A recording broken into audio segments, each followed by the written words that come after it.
Do you want your Twitter handle on there? Hello, everyone. I'm so excited. As you heard, my name is Catherine Storing, and this is the Style Queen podcast. Thank you so much for being here. And I see Jennifer saying hello. People are saying hello. This is so exciting. Thank you, guys. So I'm going to read a little bit about who Cathy is. Obviously, I know who she is, and many of you do. But for those of you that don't, I need to tell you who this awesome lady is. So let me just tell you. So Cathy Nolan has been a caricaturist and illustrator for over 20 years. With her love for art and making people smile, Cathy's work has brought you joy to clients worldwide. Originally from Chicago, she studied art at Siena Heights University and then moved to New York City. The Big Apple taught her how to be professionally published, meet deadlines, and collaborate projects with clients. Cathy also has had years of experience working in art, licensing, and product development.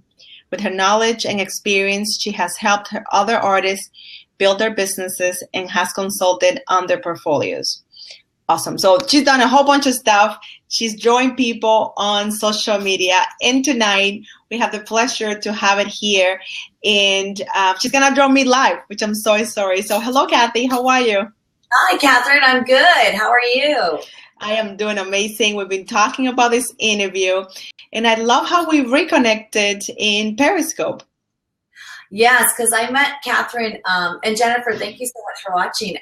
I met Catherine through the Wise Women Leadership Group like 4 years ago or 3 years ago, and we met at a retreat in New York City, and it was fantastic, hosted by Joanna Lindenbaum, who's still doing her work. And since then, I've seen Catherine grow her business and everything, and I just think it's been phenomenal. And so I'm just very excited to be here. And we did reconnect on Periscope, which has been amazing. That is awesome. Yeah, it's so funny how it's definitely been at least 3 or 4 years. And Periscope is bringing people together in an amazing way. And I'm just excited that we're doing what we love. And perfect. I got rid of the echo. Yes. Awesome. I figured it out. It's driving me crazy. It's driving me crazy. Awesome. All right. I don't have to hear myself talk 10,000 times. Okay, cool. So we're going to talk about facing your beauty because you are a caricaturist. You see people all the time, and I see you do it so many times on Periscope, and you do it in an awesome way. You have done it for as fundraisers, which I think is amazing. And I think you have an eye, because when you capture people, I see that you capture more of their essence. It's not just what we see, it really is their soul. So when do you know that you could do this, first of all? Well, I've been drawing all my life since I was 18 months old as a baby. My first drawing was a Big Bird, which was just a bunch of circles and lines. It wasn't the Big Bird, but as a young toddler, I was drawing from a very, very, even before I was 2 years old. So my mother kind of sensed I had this gift and just helped me nurture it over the years. And I discovered I got this gift from my grandfather, her father, because when I would sit on his lap at a young age, he would draw cowboys and Indians for me, just like how I draw for people today, just whip it out like that. And it was an epiphany when I was a child, like before I was 10, like, oh, this is where it comes from. And one of my missions is to capture the inner beauty of everybody, that, you know, everybody is a beautiful person inside. And no matter how we look, inner beauty really comes from within. And I think I've got that gift to see it within people. I don't really judge people. I see them for who they are. And, you know, sometimes I'll question people's characters, but I really don't like judging people because you don't know their history. You don't know their journey. And I always try to see the good in people. And one of the gifts I love doing is capturing that essence with the person. You know, being a caricaturist, you don't get a person to a T exactly like a portrait, but I always try to very much capture the eyes because it's the window of the soul. And for me, the eyes are the most important part of the face. And I know I'm pretty damn good about capturing the eyes. So, and that being said, it is about capturing the personality, the beauty within that person, and getting that person to really see themselves in a different light and just love who they are, and what a wonderful gift they are to everybody here on this earth. So that's how I. Yeah, you just said a mouthful there for sure. And the funny thing is that that's my message. That's my message. I was bullied for the first 18 years of my life, and I was told all these lies about who I was and how I looked and how I should have looked a different way, and that really gave me a sensitivity to see people, to adjust my eyes. So my eyes are not like everybody else's eyes, and I think we have very similar eyes where I go for the heart. I go for and that takes longer. And I'm working on my TEDx talk that's coming up in a couple of weeks. And that's what I'm going to be talking about, the essence of beauty, how you adjust your eyes so you can see people for who they are. And that takes more than 10 seconds because we make an impression in 10 seconds. But what if we take the time to get to know people for who they really are, and then we see their beauty? Because what happens is, I don't know if it ever happened to you, that you have a friend and they're just like regular looking, right? But the more you get to know them and you see how amazing they are, how much they love you, you're like, wow, this is the most beautiful person. And as you see them every day, they transform right before your eyes, and they are just the most beautiful person. Describe them that way. And then people say, you describe them to people, then they meet them, and I'm like, I thought you said that, she was like drop dead gorgeous. But you're defining and describing their heart. That's what you're doing. Yeah, and it's also, in a weird way, teaching people how to really see. Teaching people, we get so inundated with these magazines and like how people are supposed to look superficially on Hollywood and stuff like that. And, I love buying the Us Weekly magazines and the Star and the Gossip, but I also have to constantly remind myself this is not what really life is about. We just live in a celebrity culture here in the United States, and I've traveled the world. And, it saddens me in some ways that as a country, we still see the exterior, and like bullying is still prevalent now than it, more so now with cyberbullying than it was when you were growing up, Catherine. And, I was bullied as well when I was an elementary school, like a first grader. And, you have to learn to fight back and see the beauty within yourself, because you have to be your own advocate for yourself. And that comes with time and learning self-love. And, it is a lifelong process.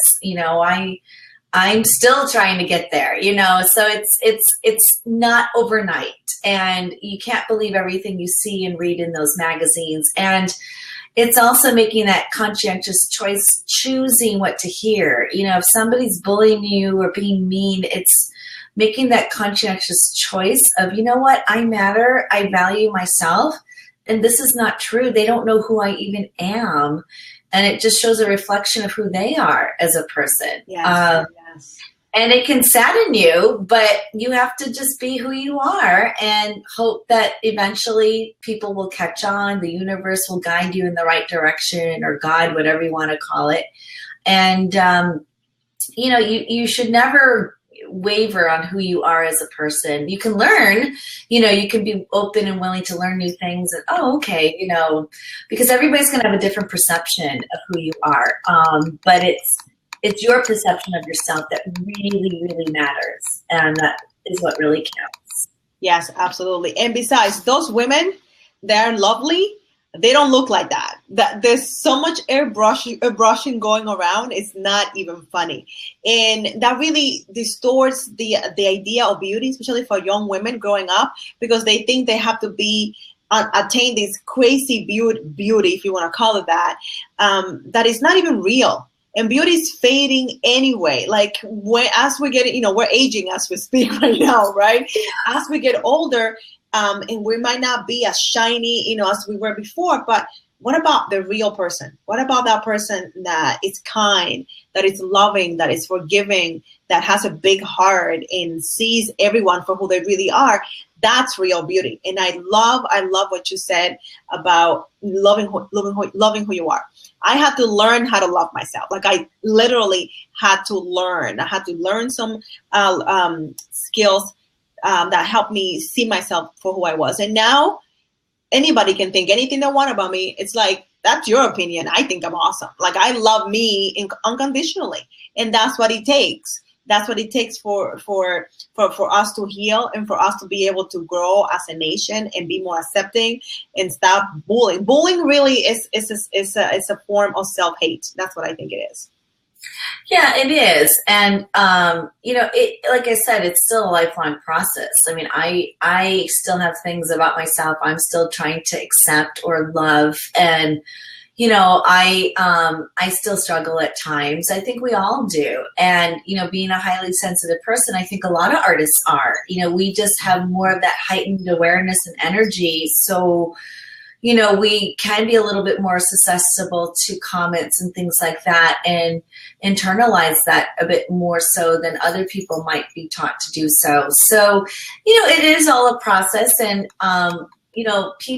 from my teaching background, I do think that bullying comes from people who aren't being loved at home or people who really need attention and are seeking it in the wrong way. And, unfortunately, they have to unlearn that in their adulthood. And some people stay bullies in their adult life. So, it's again, everybody has a personal choice and it's about the choices that they want to make, but it is one of those things where I wish we were taught more as a society to be loving and accepting of the differences. I mean, look at the Middle East, like God, if they could just get it together, and just love each other and all that, so it's just one of those things where it's still a process, I don't know what else to say. It's still a process for sure. And Timeless Modesty asked a great question. I think we tend to go off of social cues, especially from people in our age group. How will you both help a teen start to love herself if you're not in her age range? And I think that's a great question. Do you want me to answer that first, Cathy, or do you want to take? You can go ahead and then I can answer too. Okay. Do you want to get started? So part of the interview, which is such a treat, you're gonna draw me while we're talking. So I know you need time. So if you want to get started, go ahead. Time. Oh my gosh, go ahead, and I'll start. Okay, awesome. So that's a great question, and let me tell you. Yes, that would be awesome. Go ahead and do your thing. Don't worry, guys, if you can't see it, I'll bring it up closer. This is just the best setup I could do for Blab. Yes, yes, you will. Thank you so much. So can you tell me what your name, maybe I can look it up, what your first name is? Sophie. Awesome. Thank you, Sophie. That's a great question. What I do, and I think maybe it's unique to me because I remember specifically what happened. Yes, she needs adults in her life who care, exactly. But you need to, I put myself in their shoes. I remember what it felt like to not be wanted, appreciated, or loved. Like I actually remember that.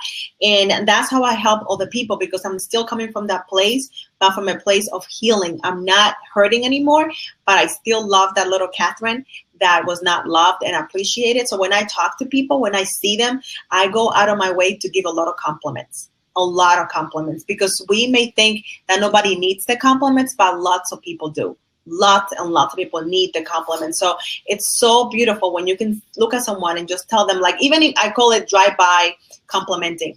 Oh my gosh, I love your hair, and keep walking. Or, oh my gosh, that coat looks amazing on you, and keep on going because you never know who needs it. And then Jennifer said she needs adults in her life who care. Absolutely. And that can be in the form of a teacher. That can be in the form of an aunt or a parent, someone that really loves and appreciates you. But it's key. It's very, very important that we actually surround ourselves with people that get it. I always talk about having women in your life that see you for who you are. There's amazing friends. I was talking to a friend last night and she was asking me for feedback. And I'm like, for something that she did, I'm like, oh my goodness, you don't understand. You are amazing. You are amazing. Once you figured out how amazing you are, you're going to blow your own mind. And she was just so appreciative of that because sometimes you need to hear that. Even I need to hear that sometimes, even though I love myself tremendously.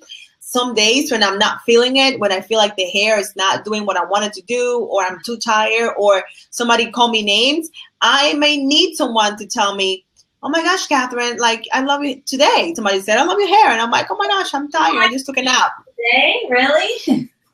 Absolutely. Absolutely. So Kathy, do you remember, did you have anyone in your life when you were growing up that believed and loved you as you were? Well, yeah, my parents were really supportive, but,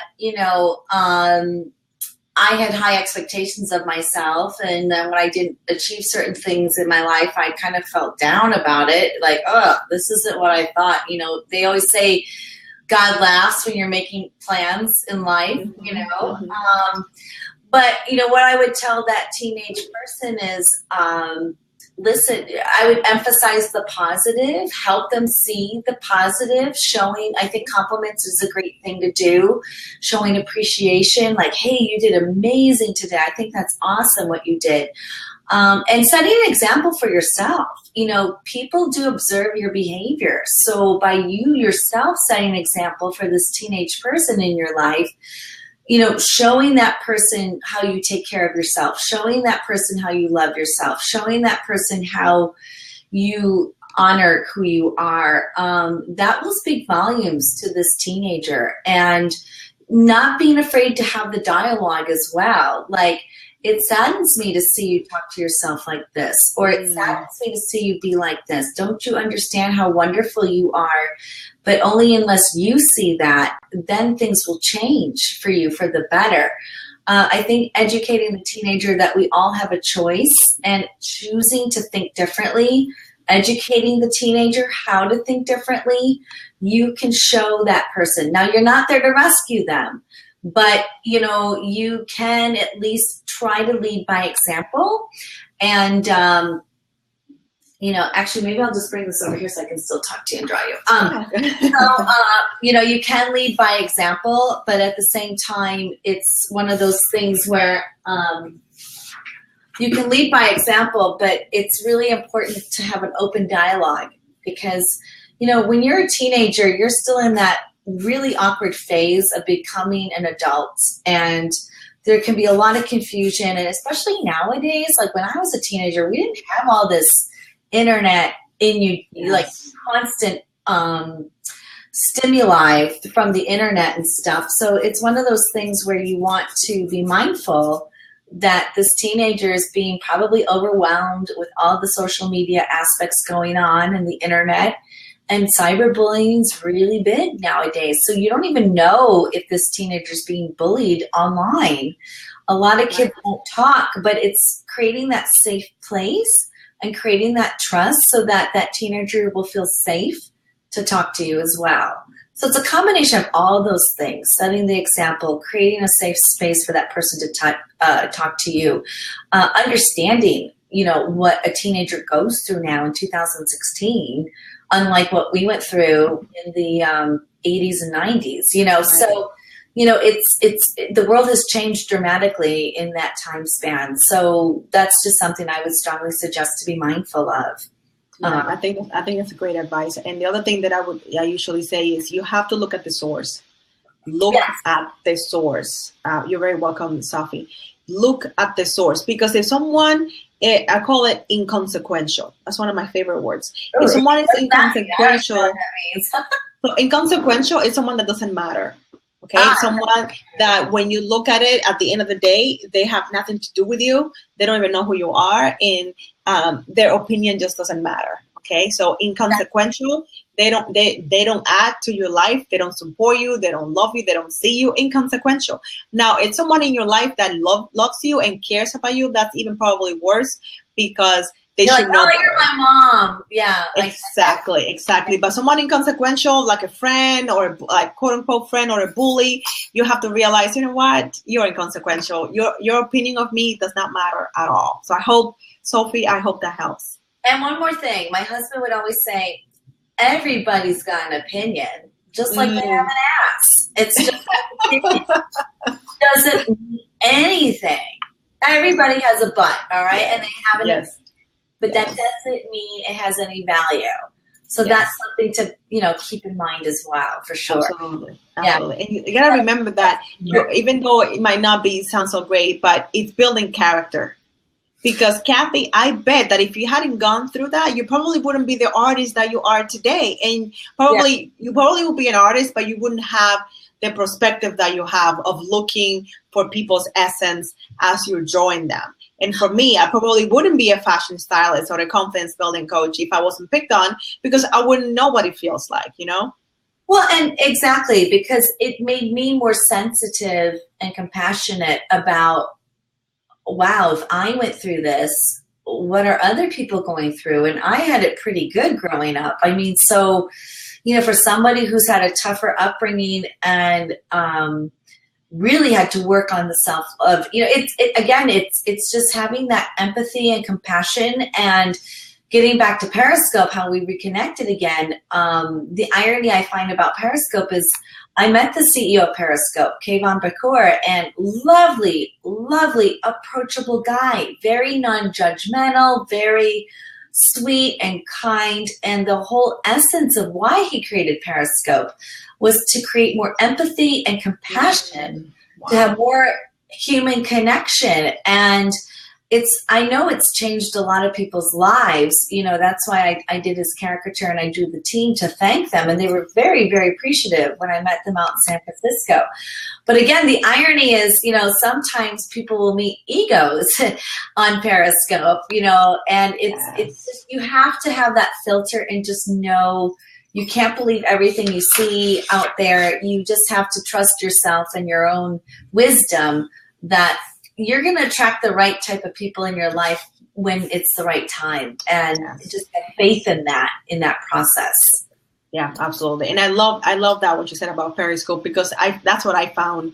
There are a couple haters, not that many, I don't think, and there are some bullies, but for the majority of times, I have met people that are supportive, that are so kind, that are just really lovely people, really, really and people hungry for connection. I think in a world that has gone electronic, I mean, everybody, like I had to go into Boston the other day, and everybody was waiting for the train. Everyone was looking at their phone. Like every single person had their face down. And I'm like, oh my gosh, like what happened to the time when people used to chat waiting for the train? It was just like, I felt a little thing of like, maybe I'm getting older, but I was like, nobody's talking, it's just sad. Yeah. And it's interesting because I've seen that with children.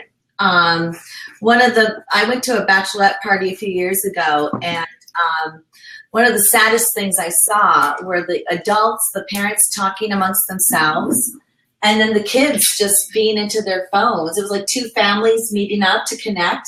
Mm-hmm. And I'm just going to bring my markers over here. This is my first caricature blab, by the way. This is awesome. Oh my gosh, I'm honored. So anyway, what I was just going to say was that it saddened me, because it was like the adults weren't even teaching their kids how to like engage with one another, because they didn't care. They were like probably relieved that they were getting a break, Yeah, so it's just one of those things where it's been amazing, the whole internet social connection, but I think it also desensitizes people, and to a certain degree. And, a lot of trolls, for example, online, from what I was told, and I've been learning from just studying Periscope since last August, it's a lot of 13-year-old boys that are loners, have friends, and they're just trying to seek attention. So it's just one of those factors where, it's just building up, again, like I said, the awareness, building that awareness of what's really going on, what's really, in the mindset of a 13-year-old nowadays, and people just trying to seek attention because nobody is paying. Right, because they can. But so I really love what's happening in social media, because people actually are going back to connecting. And then what happened with the summit, which I missed it, I definitely want to go next year, that people actually then get together and actually see each other. That was so awesome. So I know many people met online and they're like fast friends, and then they haven't even seen each other. And then they went to San Francisco, they went to the summit and hugged each other and took pictures and actually saw each other face to face, which I think is just so lovely. And it is funny because like, it does make it easier to connect with that person because you've already had that connection with them online. Mm-hmm. And it is funny how like you'll think somebody's really, really tall and then you meet them and you're like, oh, wow, they're really short. You know, like, it's funny. You get these different perceptions of people, but they're, and I found that interesting too, how, I think this is a great platform, especially for introverts. I'm an extroverted artist, so I can talk to anything that moves. But for people who are introverted, it's really good because this gives them a platform to really express themselves and who they are. I mean, I've got introverts in my family. My sister's an introvert. My father's an introvert. But so I get introverts, but at the same time, it's really an awesome platform to express yourself and to communicate who you are and not be afraid to shine and then gather those opportunities and collaboration with others to, to just connect. That's awesome. Get that connection. And it is amazing to connect with people from all over the world. There's a guy named Chocolate Johnny who's pretty well known on Periscope, and I got to draw his caricature and Skype him from Australia, although that was kind of crazy because it's like a 24-hour time difference. Yes. Trying to figure out the time difference was challenging. But at the same time, what was really fascinating was when you meet them in person, it was like, oh, hey, you already connected with that person, from just right. From just the opportunities you've had online. So that's awesome. So let me ask you this. So we named, well, we were talking about beauty and facing your beauty, and that's why we named the interview. Did you find people telling you, like, when you ask them, do they hesitate to have their picture, like their caricature done? Did you find people saying, no, me, like I don't want my face, like do somebody else? Do you hear that a lot? In the very beginning of my career, yes. I was 18 years old. I remember drawing at a state fair on a challenge from a college friend. And I did it. And I was hustling people to my booth. I was not making catcalls, but just, hey, come get your caricature drawn, come get drawn. And it was fascinating at such a young age to see people so hesitant to be drawn. And so what I would say to people to convince them to come to my booth, I would say, well, if you don't like it, you don't have to pay for it. Just come and get drawn and just experience it. And they would still be hesitant. So it made me aware, like, wow, people are really self-conscious about how they look. And also sometimes caricaturing has a bad rap because, I lived in London for a few years and I would do some caricature work with these guys. I was the only female caricaturist, and they would always purposely exaggerate features on people, especially women. And, again, I guess being a highly sensitive person myself, my philosophy always was, well, I'm going to draw what I see, and I will draw what I see, but it's going to be in my style, which I think people will like, because yes, I can exaggerate a little bit on certain features, but that being said, I'm focusing on their beautiful features, like their eyes or their hair or, and I may draw that big nose, but it's not going to be exaggerated like Pinocchio, because I already know from looking at the face that they're going to be conscientious about it. That being said, I'm still going to draw it, and if it's big, I'll still draw it, but it's not going to be extended or exaggerated because intuitively I already know that that person's bothered by it. You just have a sense of that. So but it feels like you're drawing your heart, though, because you're an artist and you can see it, but you're drawing your heart, so the person looks like themselves, but you're doing it from a place of love. Exactly, because I do love people, and I guess the reason why caricaturing has worked for so long, for so many years for me, is because it really does combine my love for people and my love for art. have always loved people. I think that's been more of a passion for me than the art. Connecting, helping others, working with others. And then at the same time, so I'm trying to like draw you here. That's okay. Almost done, by the way. That's awesome. So it's all those factors. And again, like when I would convince people to be drawn, I would talk to them. I wouldn't just sit here and like draw them. I would be engaging with them, talking to them to the point where I get them to tell them about myself. I mean, I get them to tell me about who they are and what they do. And they forget that they're being drawn.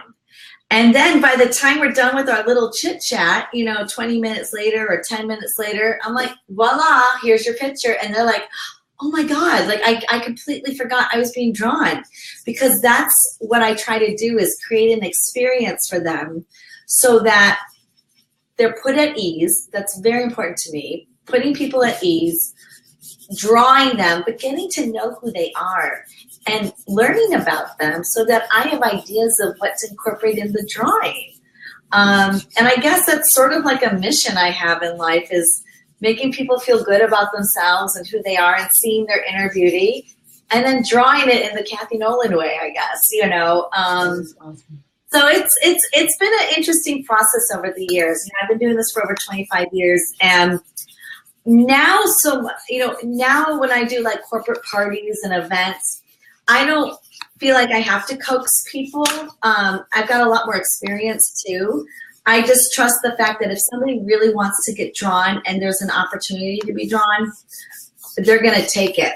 I don't do as much nudging as I used to do when I was younger. I don't know why that is, but I guess it's just the type of events I've been doing now, and the kind of work I've been getting as well. I'm going to just try to find a big red marker here. Okay. Yeah, you'll need a lot of red. That's funny. I think that's beautiful. And I think that's why I thought that this would be great for the podcast, because that's exactly what I do. I just use clothing and accessories to do that. But I love when I see people, it's almost like a curse and a blessing at the same time. Because when I see people, I see them styled already. Like I just see their essence. I see how amazing they are. And I want to go in there and like just make a little tweak here and there. Like I want to fluff a color. I want to like change the hair, like lighten the hair, or put some like makeup on their eyebrows, something. Just to show them like, this is what I'm dying to tell them, this is what I see. Like, you are so beautiful. Like, do you know, if you just highlighted that beauty, that's all it is. Because I always tell people, I don't transform people. I highlight what's already there. And what you describe, which is why, because you're right, caricatures have a bad rep because people can be very mean and just make it like really grotesque. But what you have been able to do, you have created a business that makes people look good and feel better about themselves. Like you were saying, they feel subconscious about something. Like when I'm styling someone and they have a big tummy, or they have, a nice big butt or something, and, they want to look good without having to feel self-conscious. And I love that you're using your gifts and your talent to help people, get them closer, and also have a nice remembrance of what they look like. Yeah, and and I'm one of those people where if somebody doesn't like the way they've been drawn, I have no problem redoing it. I really don't, because my goal is to make them happy. Here's an example. I had a client who wanted to pay me and to draw him and promote his business, which was fine. And he said to me, you're not the only caricaturist I'm interviewing, by the way. Oh, wow. I could get one for free. And I just looked at him like, that's fine. You do what you got to do. But, my objective is to just make you happy. And, if you don't like how I draw you, you don't have to take it. Wow. I mean, that's how confident I am with my work. But at the same time, it was like, I sensed that, okay, either this person was nervous about being drawn or just wanted to see if I would cut this person a deal. I don't know. But I just was like, look, my objective is you being happy with the artwork I produce. And if you are, great. And if not, it doesn't hurt my feelings. You know, I did the best I could under the circumstances. And that's the funny thing about Periscope. You know, you're under a time crunch, you're interacting with people, and then like you just do your best. And that's all we ask of ourselves, is just doing your best, you know? And so it is one of those things where you just have to just, again, it's that self-love, loving yourself, loving who you are, knowing you're good, knowing you are worthy, knowing that you have talents, and finding and attracting the right people who recognize that. It'll come. It will happen. But you do have to put that out there. You have to put that out there. And like what you said, you see the inner beauty and you style them and help them shine a little bit more, because a lot of people think about that. A lot of people hide behind their clothes. I probably hide behind my clothes. I'm always wearing baggy stuff, and I've got a cute shape, and I'm like, that's because I grew up in the Midwest. We always covered ourselves with the snow and all that Walmart, Kmart, you know, growing up in the Chicagoland area. But that being said, I think that's beautiful what you do, Catherine, you know, helping people accentuate their inner beauty and their outer beauty by styling them. You know, that's a gift as well. Having that special creative eye to see people in a different way and helping them see it themselves, you know, like, oh, I never thought about that. Okay. You know, I'm sure you've styled somebody who's like, oh, really? You want me to wear that? Really? Oh, and every single time. Every single time. And I'm like, will you just trust me? Like, let's just try it for a second. Like, I know it's going to work. I already know it. And I acknowledge that it is a gift. But I always just play it off like, maybe I'm crazy, maybe I'm off, but and Daphne is here. Dynamic Daphne is here. I actually have worked with her. And, you know, she's got a great sense of style already. But I'm like, let's just put this together, just for the heck of it. And then we did it, and she was like blown away. And people know that I'm good. They've not been doing this for quite a few years now, but that's the thing though. And I love what you said about that guy, that CEO that was kind of giving you a hard time. And you're like, I know who I am. Like, you can be interviewing 20 other people, but I know I'm awesome and I know who I am. And that's what you have to do. You have to stick for yourself. You have to stand up for yourself and say, you have an opinion, that's fine. I'm pretty awesome. My clients say so. I know so. So my work is gonna speak for itself. And that's the end of that. And guess what? He ended up loving it. Of course. You know, so that's the funny, comical thing. And again, it's getting back to judging people. You know, when people don't know who you are and they're like, you know, well, why would you pay her? And why would you do? It's like, well, you don't even know who I am. You don't even know anything about me. So why are you making such a judgment? You know, so it's just, again, it's about that process. And again, trusting your gifts that you're given. Work on those gifts that you're given, build on that. It does take time. This did not happen overnight for me. I've been doing this for a long time.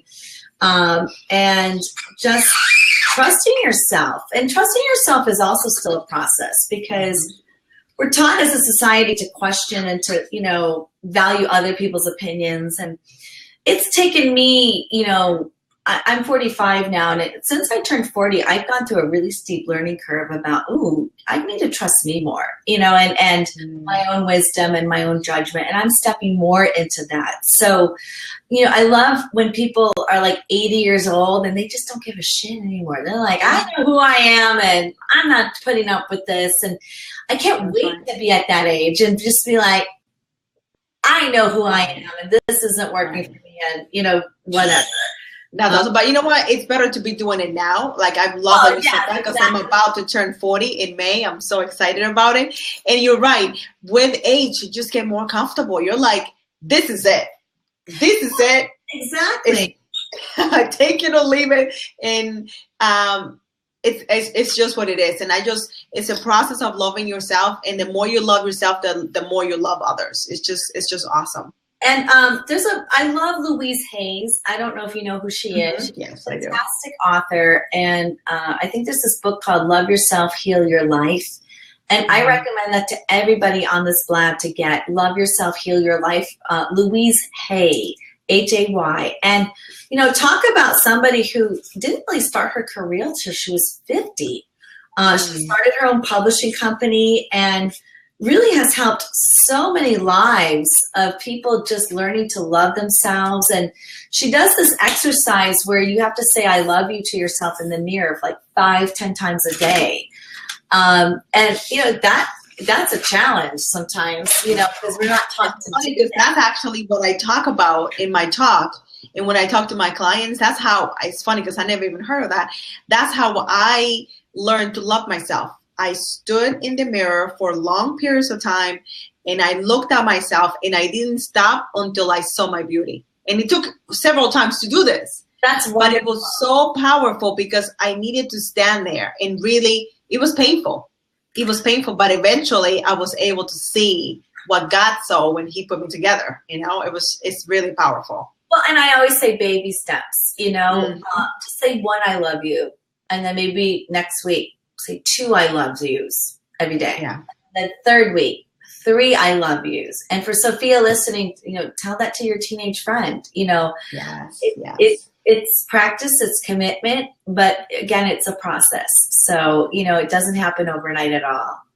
It doesn't. And you know what? It's totally worth it. I got to tell you, there's nothing more freeing when you love yourself and you accept the stuff that's not so great. There's some things that, you know, are not maybe the way that you want them to be. But when you accept it as it is, guess what? The people in your life, the people that come to your life, they will not only love you in spite of it, they'll love you because of it. And that is the biggest compliment you can ever get, when someone sees your flaws and says, wow, I think you're amazing. Yeah, exactly. So are you ready? Oh my gosh. Oh, yes, I'm ready. Yes, Clap, folks, ready? Give me a yes. Oh my gosh. Can you type yes if you're ready to see what she put together? Oh my goodness. It's going to be so exciting. Okay, Timeless Modest is ready. Yes, she's ready. Awesome. Daphne, are you still here? And you can jump on if you want to. The seat is open, so. Yes, Daphne's ready. Awesome. Right, okay, let's see. And this was like a quick blab thing, so. Yes. Oh my gosh. I love it. Oh my gosh. That is crazy. It's weird to see it. You got my notes so perfect. I love my notes too. I'll tweak it a little bit after the blab. Gosh. Yes, thank you. Oh my gosh. I love it. And you got the hair. Like the hair, it's crazy. Awesome. That's part of your trademark, honey. So. Well, no, but you did it. Oh my gosh, I'm so excited. So how can people just tell us a little? Oh, thank you, Daphne. Yeah, she did awesome. I'm blown away. Like I just want to look at that forever. Great job. Yes, great job indeed. Where can people find you? And what is your favorite? Like, who's your favorite client or clients? I have several. So people can find me and sign up for my newsletter at CathyNolan.com. That's CathyNolan. I'll put it right here. If they want to book a caricature with me, I have different packages. If you just go to the store section. So for the business section, it's I think $397 or $297, but that includes a scope. It's all about you and your business. I also offer any promotions you might have and tell my 2,000 followers on Periscope about you. And then you get to keep the artwork. I mail it to you and you get to use the artwork for your Facebook page, your website. It also is digitized. So it's not just this, it's digitized. And then also for certain merchandise categories as well. Because I own the copyright, I do allow in that price point, like for t-shirts and things like that. And then there's another price plan where, let's say you have a party and a family and you are having like a girls' night out and you're looking for something to do. You can go on your Apple TV or on your computer and hire me, and I'll draw up to 5 people for $75. And that it's all in my store area. And then for those of you who just want a caricature, I charge $25 for black and white with gray tones, usually 11 by 17 size, a 14 size, and I mail that to you or email. And then also $50 for a color. But again, that's including the scoping. So it's pretty reasonable. Thank you. And it's a lot of fun and it's about you and it's your moment, on social media. And unique way to promote yourself on social media as well. Daphne, she's super close to you. She's in New York City. She's in New York City and she's amazing. Yeah, yes, but Daphne is in Connecticut, actually. Yeah, so, and I do go to the tri-state area. I do corporations and events, things like that too. But I can also email from a photo. If you email me photos, I can look at the photos. The more likeness of the photos, the better likeness I can capture. The better the photo, the more likeness I can capture. Right. And that's how I roll. So that would be perfect for a gift, for a birthday present, I think. Right? Yeah, it's a unique gift for those people who have everything, and you're like, what do I get this person? They have everything. And the other thing is I personalize everything too. So, you know, it's not just a caricature. It's like, if you want your dog, if you want your hobby, if you want, like, you know, something that you love to do, I draw that all in there for you. So that's all included in the price, which is really great. It's really great. It's really great. And I just love how you capture, look, I love it. You know, I have a healthy, I think, appreciation for myself, but